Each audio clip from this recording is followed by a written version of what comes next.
Welcome to Breakthrough Barriers with Damali. I'm your host, Damali Peterman. On this podcast, we view conflict as an opportunity to reach your breakthrough. This season, we are focusing on the theme of resilience, and we've invited guests who are leaders in their field, company, or industry to share how resilience has helped them get through the pandemic and break through. In this episode of Breakthrough Barriers with Damali, we're over the moon to have guest host Marian Murray, who had a successful career in finance to follow her dream. Marian, welcome to the show. Hello, thanks so much for having me. Oh, it's a pleasure. It's totally mine. Now, Marian is a former Wall Streeter turned booking actress. She has a background in both finance and marketing. She was the senior vice president and global COO of a marketing group at an investment bank by the age of 29. And now she's booked over 30 jobs in 2 years as a very successful actress. Now, you may have seen her on ABC, NBC, Investigation Discovery, Buzzfeed, Today, Good Morning America, Bon Appetit, Condé Nast, and many more. I have also seen her in some very cool commercials, by the way, and I felt like I had a fangirl moment the first time I connected the dots. So Marian is a Jill of all trades. And I know Marian, it's funny, actually. I first met Marian at a tennis club. I was leaving a lesson with my kids. She was joining a lesson with her kids. And we just had a fleeting moment of like, hi and bye. Actually, I was there with my mom. That was lesson with my mom. Your mom who looks like your sister. She kind of looks better than me. People don't think she's my mom. This is a fact. In fact, when people see my mom and they see me, they're like, they say to my mom, you can't have a daughter that old. And I'm like, I think that was complimentary to you, Mom. And offensive to me. Right. She's a beauty. The genetics went all the way through. She's kind of gorgeous, my mom. And then fast forward to our kids, our children were in camp together. And at the end of camp, exchanged information. We connected for a play date. And it was like reconnecting with my long lost best friend who I knew at some point in life. And then we were just like brought together by fate. And so we have been fast friends ever since. And I am so delighted to share her with all of you today on our podcast. Well, I am super excited to be here. Thank you so much. And I completely agree with all of those sentiments. I think we have been besties in many, many lives before, and it just took our kids to reintroduce us in this one. It's so true. And, sometimes kids really do come through for parents, right? Yeah. So I look forward to our conversation today, focus on the theme of resilience as it relates to conflict and how you, your company, or your industry navigated the last 18 months. The goal is to encourage and inspire our listeners to continue to break through. So, Marian, I want to just jump right into it. I mean, what do you want people to know about you? How would you describe yourself in 6 words? I would say I have to go with the easy ones first, that I am a mother, a wife, and a friend. I really have used this time what I call the second part of my life, from switching from finance to acting. I'm an actress now and an entrepreneur, and I really like to be a helper. I like to try to help as many people as possible get through the muddiness of the industry and learn as much as they can so that they can start booking themselves. Oh, that's amazing. So a mother, a wife, a friend, an advocate, a supporter, a mentor. The list goes on. So how did you get here? Like, why are you in this field? Tell us a little bit more. Yep. So growing up, I've always been a talker, so it makes it nice and easy to come on this show. I always loved acting, and I have always loved telling someone's story. I think it's a beautiful industry that you can take someone's story, whether it's a play, a commercial, which is just a smaller story, or a television show, and bring it to life. My undergraduate degree was in law. And then after college, I moved back to New York City and worked at several investment banks, including Goldman Sachs and Jefferies, really learning the marketing and sales side of things. After staying at home and having 3 children, I knew it was time for myself to really follow something that I personally was passionate about from such a young age. And that led me to acting. Wow. And I mean, what an amazing story from, an undergraduate education in law to going into finance and marketing, working for some of the most major players in investment banking and finance, and then also just revisiting this dream that you've had since you were a child and saying, you know what? If not now, then when, right? If not Exactly. who, then you. So And so, true. You have one life to live. and how did you make that transition into acting? So it was an interesting one. And I think I've briefly told you, it all started with being out with girlfriends.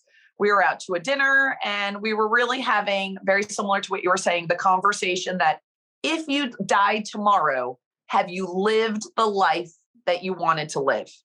And for me, the answer was really quick. I have a wonderful husband. I have wonderful children. I have a wonderful life. I'm best friends with my parents.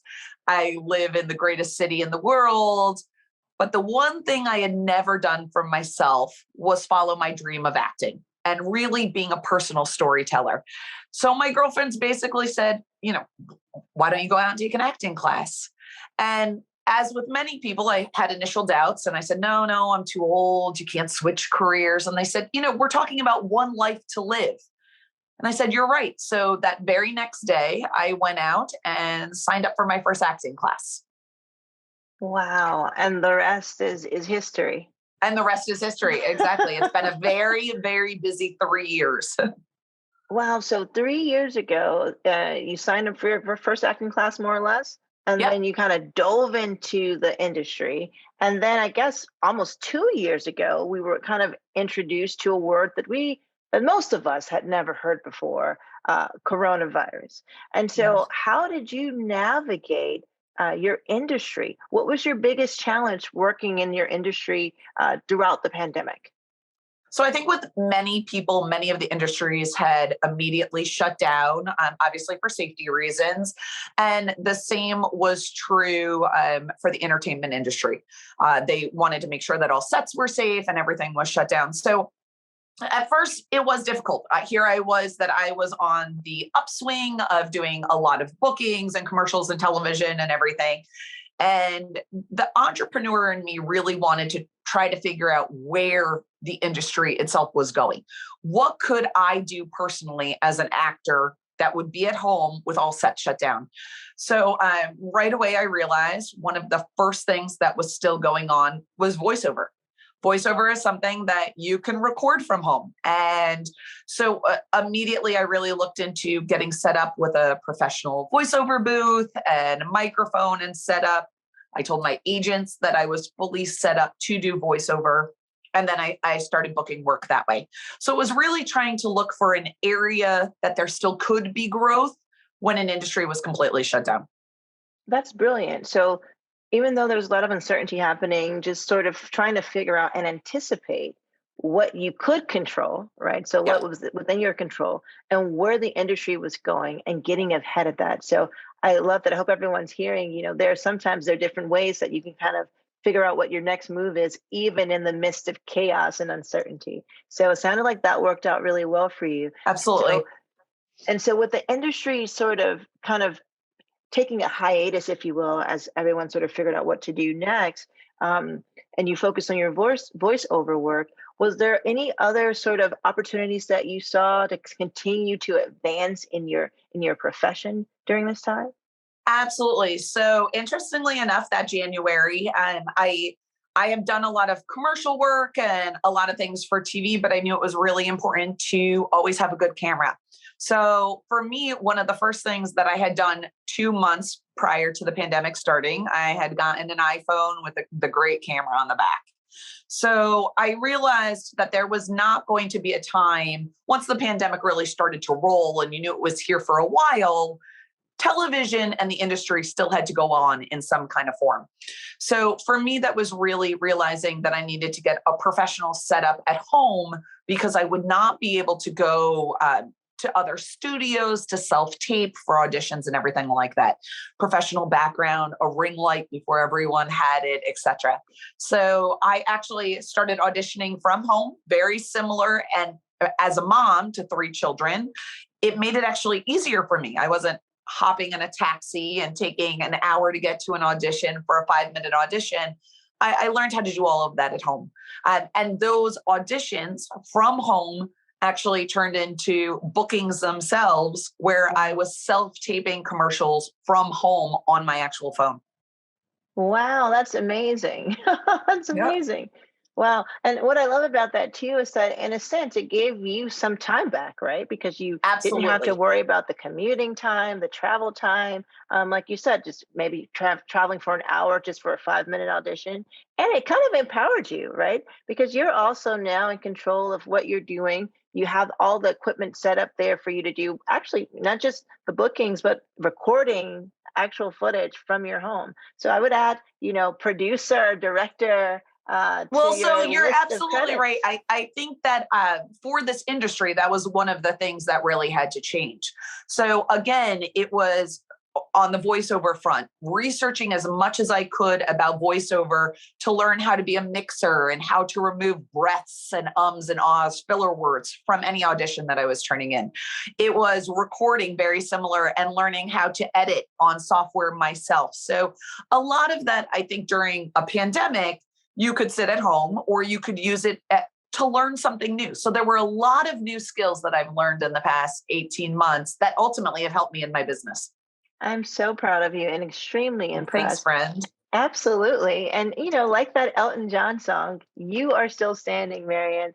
So, where does your resilience come from and how do you tap into it? I think for me, I've always been a bit of a perfectionist. I would say that I'm the eldest child, and I really like to try to do my best. I have always been that way. If it meant that I was staying awake till 4 o'clock in the morning, it was something that I wanted to do to be successful. And in particular, this acting industry, I knew that if I was leaving a career in finance, it wasn't going to be something that I was going to do for 5% of my time or 7% of my time. If I was going to do it, I was going to take the skills that I learned from running a group and being on a trading floor and learning how to market. And I was going to bring those skills over to acting, which is actually how I started my business earlier this year. Oh, really? Tell us more about that. So, thank you for asking. So I actually, because I have been booking so much work in such a short period of time, I really started to become known to casting directors as an outlier. Usually someone might book one job a year. And for me, it was hovering on the 12 to 15 jobs a year. So casting directors started asking me if I would talk to other actors that they knew, or if I would come talk to their class. And initially it started out as a mentorship. People were coming to me not only to find out the business side of acting, but how to make a transition as an adult from possibly one career to the next. And in the beginning of the year, it started happening so much, and it was taking up so much of my time that I said, there's really something here. I love helping people. I think that there is room for anyone and everyone in this industry. But one of the most important things I would tell someone is to treat it like a business. So it was really taking the skills I had learned from the investment banks on time management and organization and follow-up and client relationships and transferring that over to acting. So that was how my company, Mindset Acting, was born. Oh, that's amazing. And I can personally attest to you being inspirational and providing sort of that insight into how to get to the next level or next step because we had a chat once and we talked about improv. And I've Yep. taken one improv class, and after talking to you, you're like, take another one. So I took another one, and my last class was yesterday. So thank you, Yeah. Marianne. Thank you. And I really also love how you took something that you're passionate about, helping others, and also something that you were obviously good at. As I mean, not only were you good at it because you were working hard on it and you're very ambitious, but you were an outlier and casting directors saw something in you that could help others. And, I'm sure after doing it kind of, yeah, I would say pro bono for a while, you saw this is something here. My time is valuable. You have a lot going on. And so you turn that passion and ambition into a company. And I salute you for that. I think that's Oh, thank you exactly so what much. you should do with those talents. It's been a lot of fun. For me, one of the most important things I like to push to people is it's really a business And if you understand the pieces of it, anyone can accomplish their dreams. But it's how you go about handling the overall industry, which at times can be very confusing. A lot of people think, can I do it? Should I do it? Maybe I'm too old to do it. And truly what I like to say is during this pandemic, so much has moved online that if anyone were to want to get into acting, this is truly the time to do it. No, it's your time. There's a shot for a person like me too. Can I get into acting? Do it. We Well, will personally talk. What's amazing is your story is so inspirational. And one of the things that I'm actually doing today is I'll be on the news later. I'm talking about 2 topics. And one of those topics is how to quit your job without regrets. So how to minimize that conflict. And so I would love to ask you, Marian. So, you pivoted, right? You changed industries, and it sounds like you don't have any regrets. So how did you make that decision? And I know how it started, the origin story with you hanging out with your girlfriends and talking about it. But when you actually had to do it and say, you know what, I'm leaving and I'm going to this new field, like how did you make that decision? And do you have any regrets? So first of all, no regrets, but it is such a stressful situation. I don't want to sit here and say that it was the absolute easiest thing possible. One of the things that absolutely, and I should say my husband has been 100% supportive of anything and everything I do, as has my family. So that is something nice to have, that foundation of support. I think that is extremely important. For me, it was something I had to really plan, and very similar to the foundation that I built with Mindset Acting. I had to make sure I had the pieces in place, and I had to make sure that I was producing enough in acting that it made sense for me not to go back to finance. But absolutely, as with anything, it's extremely scary. I have never gone bungee jumping, but that's what I would equate it to. It's just like really running off the cliff. But you have to have faith in yourself that your foundation is there, and you have to have faith in what you're able to do and bring to the table. Love it. So believe in yourself, have faith in what, that your foundation is strong, have a plan, right? Absolutely. Also, 100% a plan. Have a plan, have a support group, support network, some support coming from somewhere. So even if you're, someone who can, even just to talk to someone, but also someone who can help you sort of analyze and evaluate things, and someone who's going to have your back on those days, or a group of people who have your back on those days when you're sort of wondering, the hard days, right?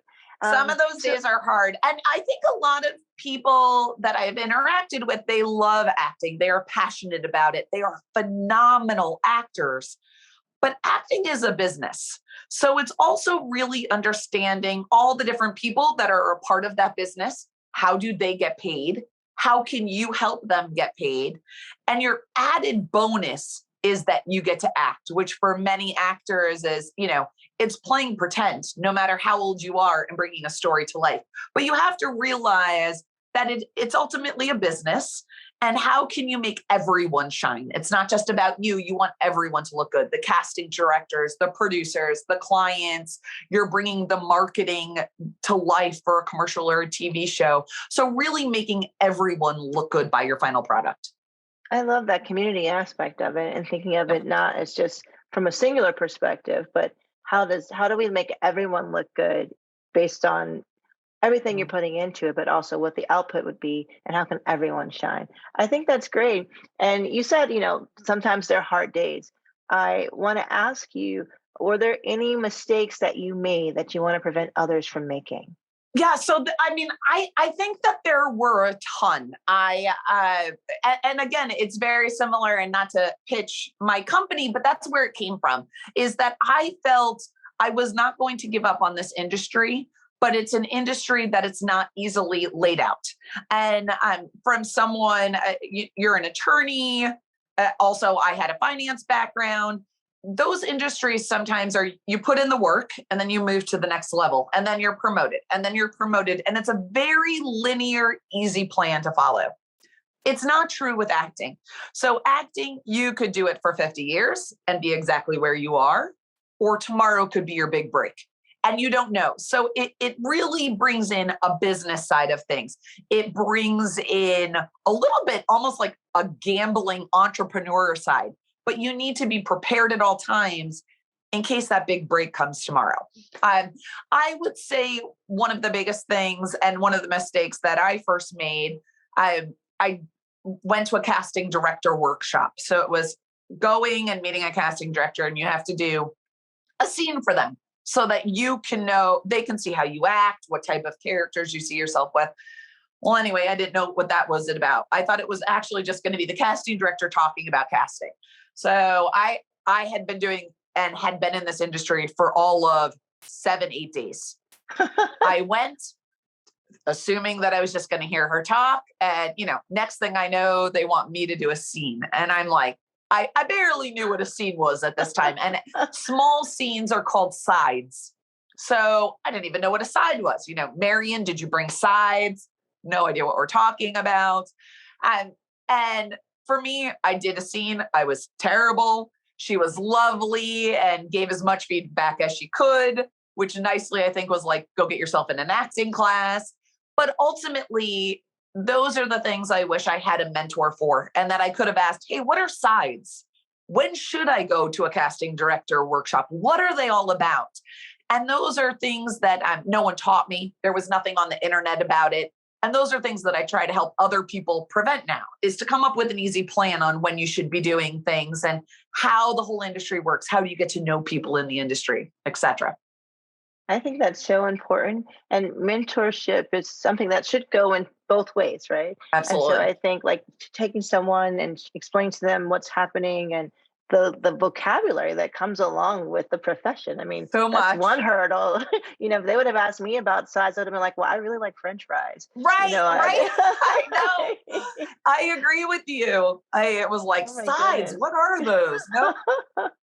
But I mean, as you said that, I was thinking of all the great mentors that I've had and all the amazing ways that they've sort of helped me not, repeat mistakes that they've made. I mean, Yep. I've made plenty, don't get me wrong, and we all will have Right. plenty of ups and downs. But if there are things that I can avoid, just like what you've done with mindset acting as well, if there are things that you can help people prepare for to kind of give them that roadmap and kind of the do's and the don'ts, I think the risk is definitely worth the reward. And you're talking Absolutely. about you have to always be ready for that big break, and you never know it could be around the corner. And so I love that sort of sense of, just anticipating what could be and working towards that. That takes a lot of resilience. That takes ambition.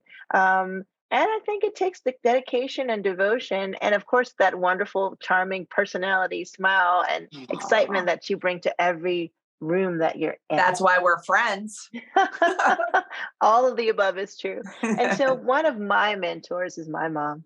And I know that you are very close to your parents. I'm very close with my parents as well. And my mom used to always say, each one teach one. And by that, and how that relates to this podcast is I would love for you to share with our listeners a book, a song, a course, a program, or something that they can walk away with kind of as homework so that they can continue to break through and learn. I would say, and it's something you briefly touched on earlier, that I think would apply to almost all fields. There are a lot of improv classes out there, and almost any of the different schools offer a free intro to improv class. I think it's extremely important for public speaking. It does not matter what field you are in, but to, number one, learn to let go, but to fully be in the moment, I think is extremely important. So I would encourage anyone to go out there and try a free intro to improv class. They are free. Almost all of them are available on Zoom right now. And I think it would help anyone, regardless of field, really grow. Some of the big companies out there and schools, as they call them, there's Upright Citizens Brigade, Groundlings, Second City, and Magnet are some of the ones I can think of off the top of my head. Pitt. Yeah.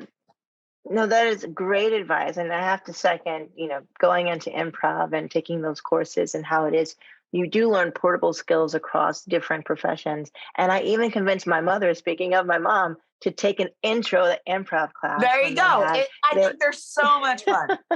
They are fun, and she's relatively shy, and she had so much fun in the class because exactly what you said, she could just let go, and you can let Yep. go.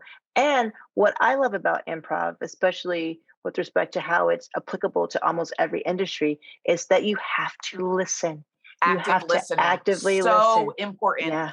It's foundational to improv, but also to almost everything you do in life, being in the moment and Yep. listening to see how you're going to react to what's happening, as opposed to planning in your head what your next step is going to Exactly. be. You're actually listening. And I think improv is great. Well, Marian, you have provided such a fun exchange today on our It was podcast. so much fun. Thank you so much for having me. Absolutely. I mean, there's so many gems that you've shared with us that I think will be helpful for people who are considering a variety of different things, from, switching careers, Yep. from following their passion, to revisiting a dream that they had when they were a child. And then once you're there, doing what it is that you love, finding ways to give back and to help others. Absolutely. And if possible, saying that you have to have a different perspective when it comes, or an open mind rather, when it comes to whatever it is you choose to do, because sometimes things happen that we can't Uh-huh. anticipate, and we have to tap into our resilience, right, to get us through it. I agree. And I think everything you're doing is wonderful. Thank you for helping others break through. It's so important, giving back and sharing as much as we can with others. So thank you so much for having me. Absolutely. Well, thank you, Marian, for being here. Thank you to our audience for tuning in. I'm your host, Damali Peterman, and this is Breakthrough Barriers with Damali. Continue to break through and have a wonderful day. Please follow us on Twitter, Facebook, Instagram, and LinkedIn at Breakthrough ADR. That's the @ BREAKTHROUGH, capital A, capital D, capital R. I'm your host, Damali Peterman, and this is Breakthrough Barriers with Damali. Although I am a lawyer, mediator, and an educator, and many of my co-hosts will represent various professions, we want to be clear that we are not providing legal advice, counseling, or suggestions. Our goal is to provide a roadmap for conflict resolution to generate future conflict resolvers. Continue to break through and have a wonderful day.